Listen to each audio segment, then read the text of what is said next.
नमस्कार दोस्तों, आप सभी का एक बार फिर से स्वागत है एलटीआई के इस चैनल में। ठीक है, लॉन्ग टर्म इन्वेस्टमेंट में। और आज हम लोग जानेंगे, डिस्क्लेमर तो पढ़ के आप समझ गए होंगे, थंबनेल तो देख के आप समझ गए होंगे। मैं यहाँ पे बात करूँगा 3 शेयर्स के बारे में। ठीक है फ्रेंड्स, तो आपका समय बिल्कुल भी नहीं गंवाऊंगा, टाइम बहुत इंपॉर्टेंट है हम सभी के लिए।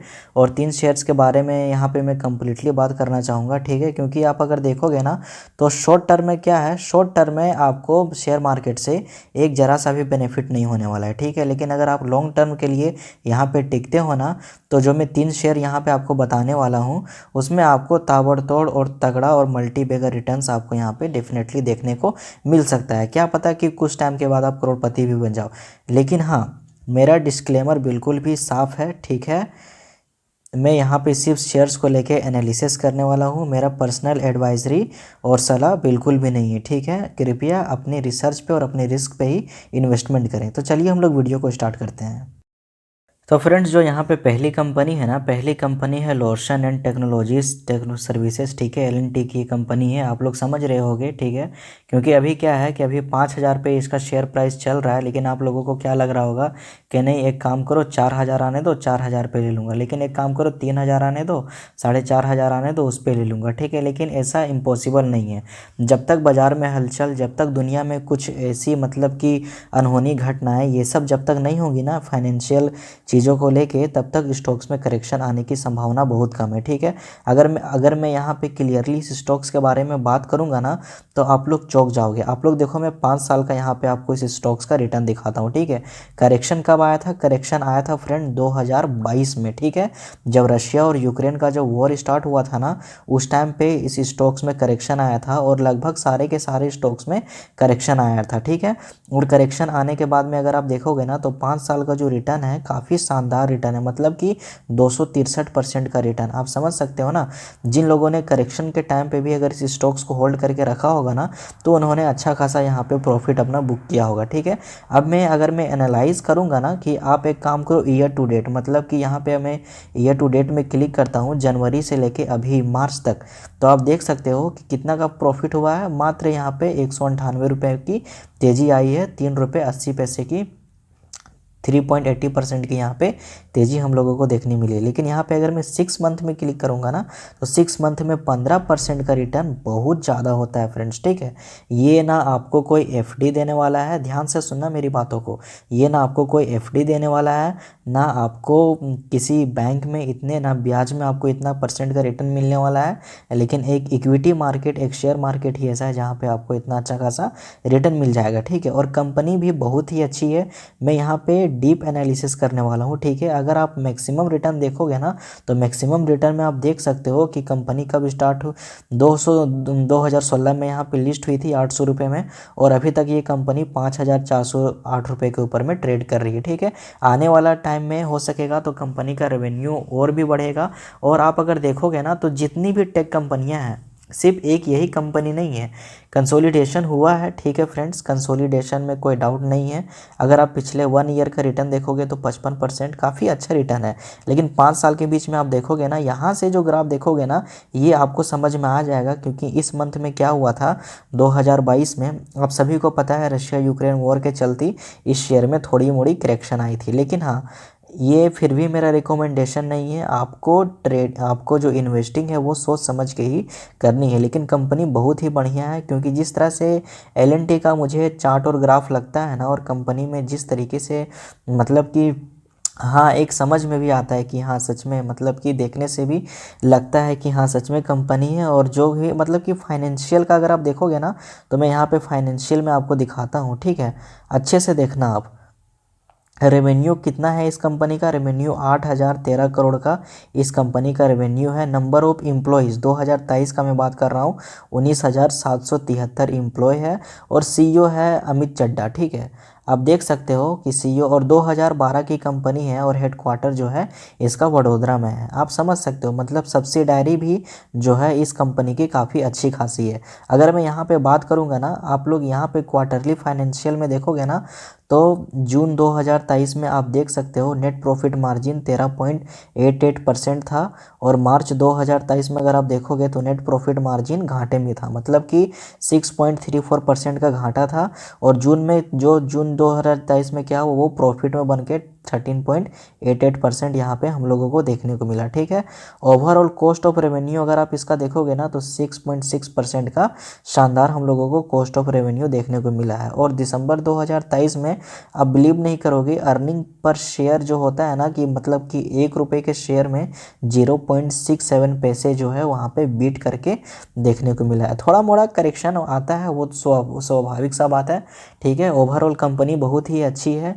जैसा अगर आपको मर्जी है तो आप यहाँ पे बाई कर सकते हो। एक टाइम पे क्या होता था, एक टाइम पे यस बैंक भी अच्छा चल रहा था, ठीक है, जेट एयरवेज भी अच्छा चल रहा था, लेकिन उन सभी शेयर्स में हम लोगों को अच्छा खासा तेज़ी देखने को, मतलब कि समझ सकते हो ना, अगर इंटरनल प्रॉब्लम हो रही है कंपनी में तो वो चौपट होने में उसको टाइम नहीं लगेगा। लेकिन एलटीटी क्या है कि एक सब्सिडारी है लॉर्सन एंड टर्बो लिमिटेड की, तो आप वहाँ से अंदाज़ा लगा सकते हो। ठीक है, एलएनटी का फाइनेंशियल सर्विसेज भी है। अब हम लोग बात करेंगे दूसरे शेयर के बारे में।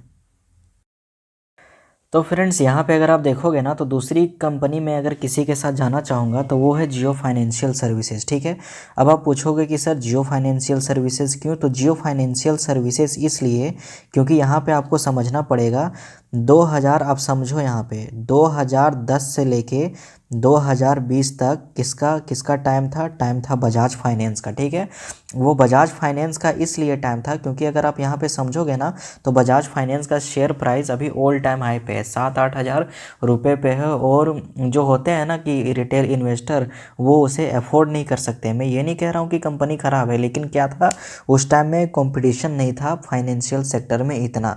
फाइनेंशियल सेक्टर में कंपटीशन कब से आया, फाइनेंशियल सेक्टर में कंपटीशन आया 2016-17 के बाद में। ठीक है, 2016-17 के बाद में हम लोगों को फाइनेंशियल सेक्टर में कंपटीशन देखने को मिला। और मेरा ये मानना है कि देश के जो सबसे बड़े आदमी हैं, जो धनी आदमी हैं, उनके साथ में जनता को जाना चाहिए। ठीक है, क्योंकि वो भी डिसीजन मेकर हैं, वो कुछ भी करेंगे वो अपने भले के लिए ही करेंगे, कंपनी के लिए करेंगे। और कंपनी अगर आगे जाएगी तो, और अगर हम इसमें होल्डिंग करके रखेंगे तो हम लोगों का भी इसमें अच्छा खासा जो है वो शेयर्स में तेज़ी आएंगे, तो पैसे हम लोगों के अच्छे खासा यहाँ पे बनते हुए दिखेंगे यहाँ पे। ठीक है, तो जियो फाइनेंशियल सर्विसेज मुझे यहाँ पे अच्छा लगता है। अगर आप यहाँ पे 6 मंथ का डाटा देखोगे ना तो 6 मंथ में 48%, मतलब आप बिलीव कर सकते हो फ्रेंड्स 6 मंथ में किस कदर हम लोगों को तेज़ी देखने को मिली है। मतलब आप समझ नहीं सकते हो कि जब कंपनी यहाँ पे लिस्ट हुआ था ना 1 ईयर, आप समझो, अगर मैं मैक्सिमम टाइम में भी जाऊँगा तो मैक्सिमम टाइम में तो 61% का रिटर्न आप देखो यहाँ पे। मतलब सितंबर में डीमर्ज हुआ था रिलायंस से, और 214 रुपये में ये कंपनी जो है वो यहाँ पे देखने को मिला था हम लोगों को। ठीक है, 214 रुपये के बाद में इतना भयानक तेज़ी देखने को मिली हम लोगों को, यही आप समझ जाओ कि 61% का भी रिटर्न हम लोगों को देखने को मिल रहा है। तो आप यहाँ पे देख सकते हो कंपटीशन वाइज जियो फाइनेंशियल जो है ना, जियो फाइनेंशियल सर्विसेज आगे चल के हो सकेगा तो बहुत अच्छा करेगा। मैं यहाँ पे कुछ कह नहीं सकता हूँ, लेकिन अगर मैं यहाँ पे इसका अगर फाइनेंशियल में जाके अगर मैं चेक करूँगा ना तो फाइनेंशियल में आपको यहाँ पे समझ में आएगा कि 1999 में कंपनी जो है वो बनी थी, और जो इसका फाउंडर है वो मुकेश अंबानी है। और आपको पता ही होगा कि आज के डेट में ये इंडिया के सबसे रिचेस्ट पर्सन है। ऑल ओवर वर्ल्ड में शायद किस रैंक में आते हैं, 5th to 6th, मुझे उतना मालूम नहीं है, या 7th रैंक में आते हैं। आप समझ सकते हो, हेडक्वार्टर्स इंडिया मुंबई, और सब्सिडारी जो है वो रिलायंस स्ट्रेटेजिक इन्वेस्टमेंट और एसेट मैनेजमेंट आर्म।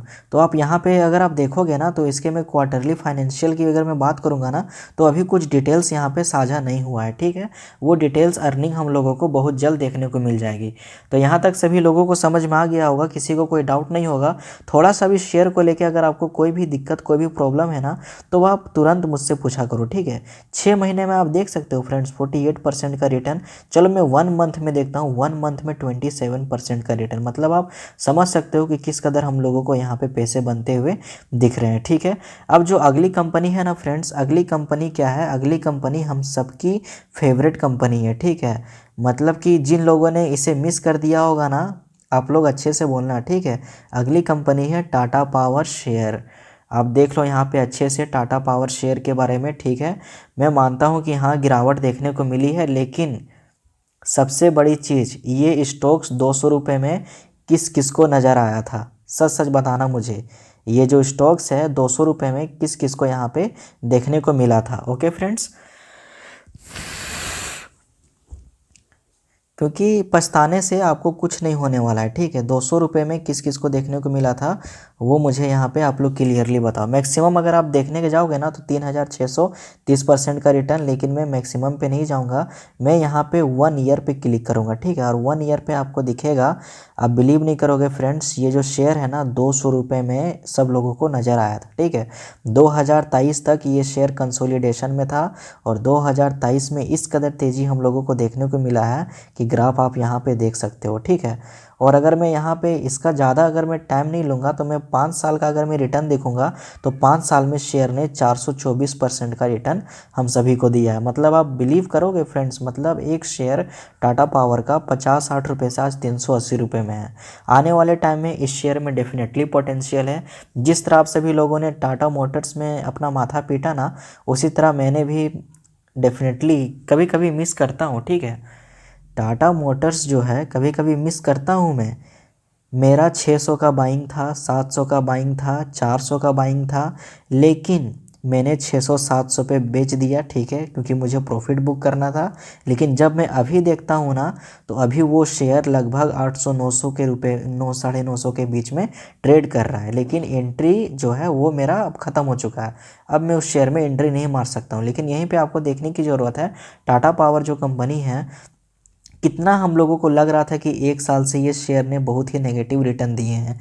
298 का हाई बनाया था 2022 में, ठीक है। अभी इसने अगर हाई बनाया है फ्रेंड्स तो आपको समझ में आएगा, अगर मैं 1 ईयर के ग्राफ में अगर मैं इसे लेके जाऊँ ना तो आपको समझ में आएगा कि इसका जो हाईएस्ट हाई बना था वो मैंने 410 या 420 रुपये के कुछ में देखा था, ठीक है। अगर मैं करेक्ट हूँ तो, अगर मैं रॉन्ग हूँ तो आप लोग मुझे कमेंट बॉक्स में कमेंट करके बता सकते हो। तो आई होप आप सभी लोगों को यहाँ तक समझ में आ गया होगा, किसी को कोई डाउट नहीं हुआ होगा। तो यही 3 कंपनियाँ थी। अगर आप फाइनेंशियल अगर आप देखोगे ना तो फाइनेंशियल देखने से आपको पता चलेगा। एक सेकेंड, ये देखो आप, अभी जो है वो प्रवीर सिन्हा जो है वो अभी इसके सीईओ हैं और फाउंडर जो है डोराबजी टाटा, आप समझ सकते हो। नंबर ऑफ एम्प्लॉय 21,663 और टाटा ग्रुप, और रेवेन्यू आप समझ सकते हो ना, रेवेन्यू कितना करोड़ का है यहाँ पे, 56,547 करोड़ का, ठीक है। और अगर मैं क्वार्टरली फाइनेंशियल का अगर मैं बात करूँगा ना यहाँ पे, तो आप क्वार्टरली फाइनेंशियल आप अगर देखोगे ना तो आपको समझ में आएगा। एक सेकेंड,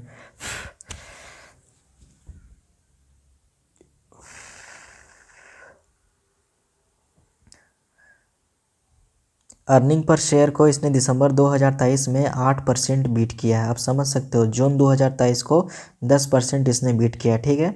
तो आशा करता हूँ आप सभी लोगों को वीडियो अच्छा लगा होगा। जिन लोगों को अच्छा लगा होगा तो वो चैनल को सब्सक्राइब करके बेल आइकन को दबा दें और आने वाले वीडियोज़ के लिए अपडेट हो जाएँ, ठीक है। अगर आप लॉन्ग टर्म के लिए इन्वेस्टमेंट करोगे ना तो डेफिनेटली आपको यहाँ पर फ़ायदा मिलने वाला है, ठीक है। अगर आप लॉन्ग टर्म, अगर आप शॉर्ट टर्म के लिए रहोगे तो कुछ नहीं हो सकता है, ठीक है। Thank you so much.